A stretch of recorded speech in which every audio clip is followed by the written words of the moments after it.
Alors, aujourd'hui, un grand chapitre qui vous sera de plus en plus utile jusqu'au baccalauréat et qui s'appelle les vecteurs. Par la suite, on traitera la translation. Alors, pour bien comprendre la leçon, il faut connaître le sens des mots, la signification des mots. Lesquels? Les mots direction et sens. Chez beaucoup de personnes, beaucoup d'élèves, ces deux mots ont un sens qui est plus ou moins mélangé dans leur esprit. Alors, donnons la précision. La direction est indiquée par la position d'une droite. Voilà. En mathématiques, chaque droite qu'on a tracée sur un dessin nous donne une direction. Voilà. Et dans la vie courante, la direction est indiquée par une rue. Voilà, j'ai tracé une rue et la position de la rue nous donne une direction lorsqu'on se déplace dedans. Maintenant, dans la direction, il y a deux sens de mouvement. Ça veut dire que, voilà une droite qui indique une direction, suivez mon doigt, sur cette direction, on peut avoir deux mouvements possibles. Regardez, le mouvement numéro 1, mouvement numéro 2. Alors je le marque avec une flèche. La flèche me donne l'idée du mouvement. Alors, mouvement numéro 1, et aussi, on peut se déplacer comme ça. Donc là, je marque mouvement numéro 2. Alors, ne confondez pas les deux mots. La position d'une droite nous donne une direction. Sur cette direction, on peut se déplacer, comme ça ou comme ça. Comme dans une rue d'ailleurs. Hein? En général, vous voyez, pour les véhicules, on a les deux sens de mouvement possibles. Dès qu'on dit mouvement, c'est qu'il y a un sens de mouvement, d'un côté ou de l'autre. En mathématiques, pour traiter un problème, en général, le mouvement numéro 1 est choisi comme sens positif. Au lieu de dire mouvement numéro 1, mouvement numéro 2, on dira sens positif ou sens négatif du mouvement. Regardez bien. Mouvement dans le sens positif. Mouvement dans le sens négatif. Mais, bien sûr, dans certains cas, on a intérêt à prendre comme sens positif n'importe lequel qui sera utile au problème.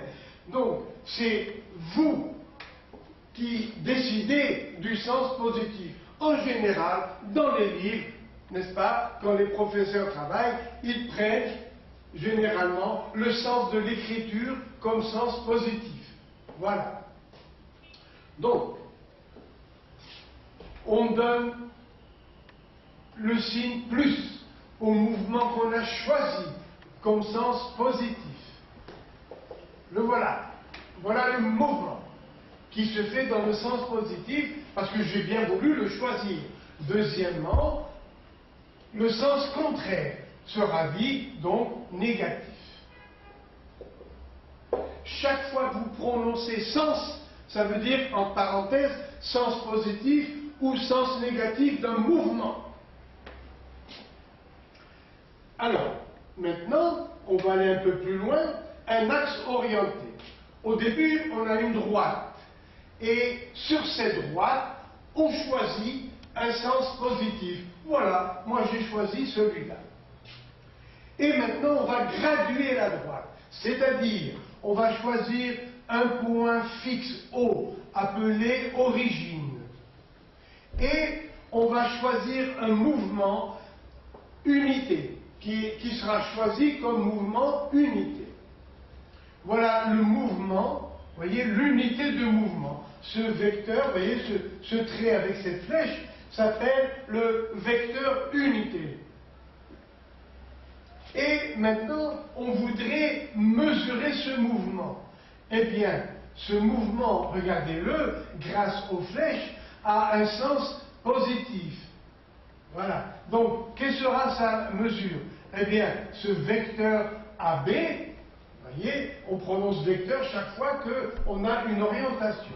AB, ce mouvement AB vaut 2 fois le mouvement unité. Alors je répète, ce mouvement AB que je fais, il n'existe que pendant que je bouge mon doigt. Voilà ce mouvement AB, qu'est-ce qu'il vaut? Eh bien, il vaut 2 fois le mouvement unité. Et devant, on va mettre un signe plus. Pourquoi?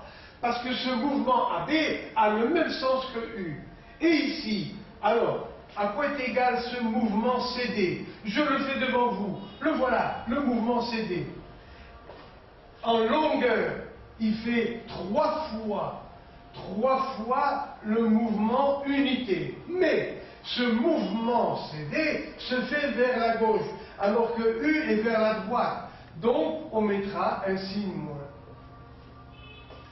Alors, voilà un mouvement qui a le même sens que U. On a mis le signe plus. En longueur, il vaut 2 fois U. Ici, CD, en longueur, vaut 3 fois U. Mais ce mouvement est de sens contraire au mouvement unité. Alors, on met un signe moins. Maintenant, quelle est la mesure algébrique de AB? Algébrique veut dire qu'on s'intéresse seulement aux signes positifs ou aux signes négatifs. Les nombres algébriques sont des nombres qui sont ou positifs ou négatifs.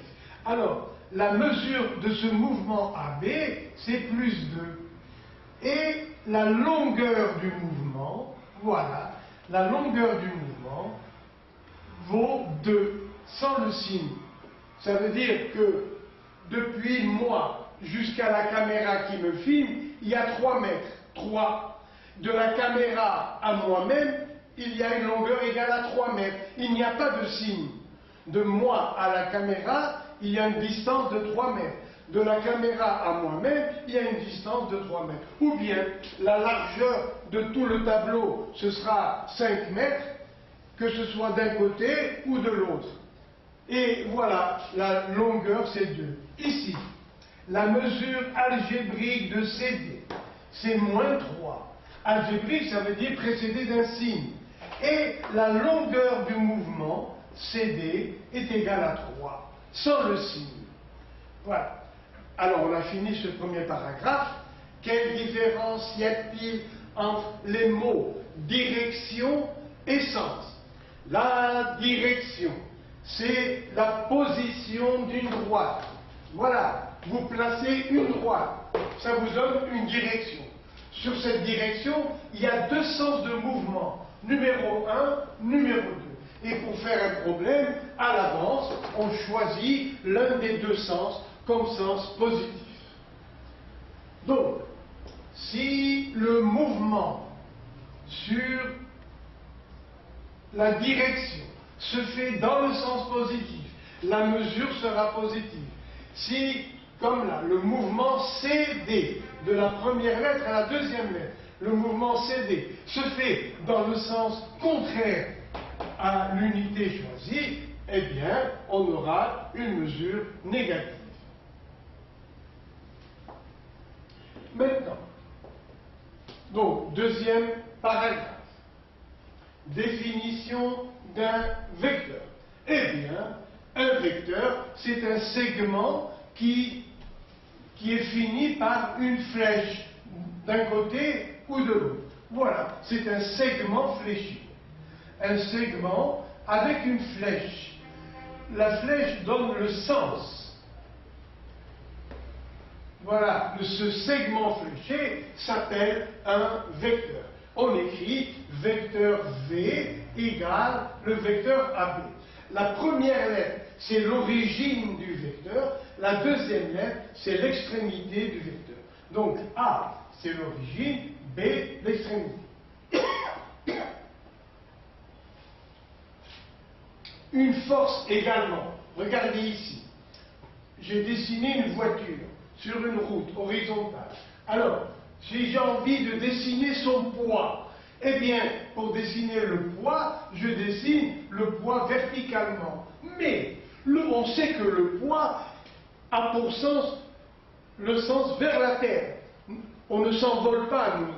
On est toujours attiré par la Terre, ce qui fait que notre poids est dirigé vers la Terre. Son sens est celui de la Terre. Le voilà, le poids P. Donc, vous voyez, on a été obligé de mettre cette flèche pour dire aux gens que notre poids ne nous fait pas envoler. Il nous attire vers la Terre. Donc, voilà le poids P. Supposons que cette voiture tombe en panne et on va la déplacer.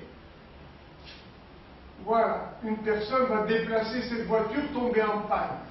Si on veut se déplacer dans ce sens, si on veut déplacer la voiture dans ce sens, eh bien, voilà le sens de la force que l'on va donner. Donc, voilà des exemples, vous voyez, de vecteurs. Donc, un vecteur c'est un segment fléchi qui sert à désigner ou bien un mouvement ou bien une force. Donc, regardez, voilà, je vais le faire encore.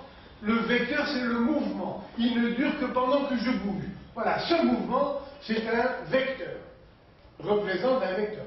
Et ou bien une force. Par exemple, le poids P est une force et on est obligé de mettre le sens du poids toujours lui dirigé vers le sol.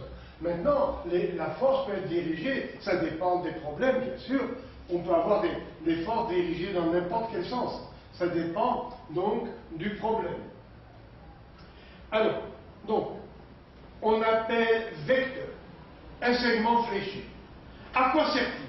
Il sert à dessiner, à représenter soit un mouvement, soit une force. Et voilà. Donc, n'oubliez pas, segment avec une flèche. La première lettre écrite, c'est l'origine du mouvement. Vous voyez, l'origine du vecteur. La deuxième lettre écrite, c'est l'extrémité. Alors, si on prend donc maintenant, voilà, je prends un mouvement AB. Vecteur AB. Ça veut dire, ce mouvement, voilà, je choisis ici A, ici B. Alors, devant vous, je fais le mouvement AB, voilà le vecteur AB. Maintenant, où est le vecteur BA? Ah, attention, l'origine du vecteur maintenant c'est B, l'extrémité c'est A. Donc voilà le mouvement BA. Voilà, je vais vous le dessiner. Voilà le mouvement BA. Et ces deux vecteurs, donc AB et BA, sont dits opposés. Et on va écrire BA, vecteur BA, égale moins vecteur AB. Mais attention, attention, un vecteur n'est jamais ni positif ni négatif. Alors que fait ce moins ici? Ce moins veut dire simplement qu'il est de sens opposé. Ce n'est pas le mot vague négatif, non. Ce moins qui est là veut dire simplement opposé. Alors regardez encore, AB et BA sont deux mouvements, donc deux vecteurs, qui ont des sens opposés et la même longueur, alors on dit que ces deux vecteurs sont opposés.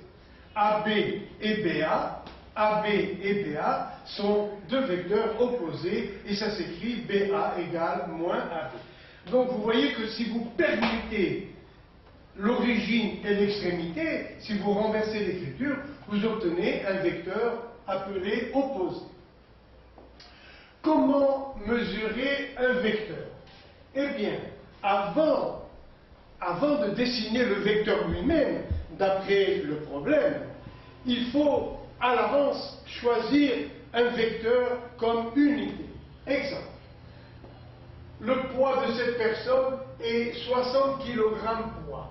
Donc, comment dessiner le poids de la personne sur ce dessin?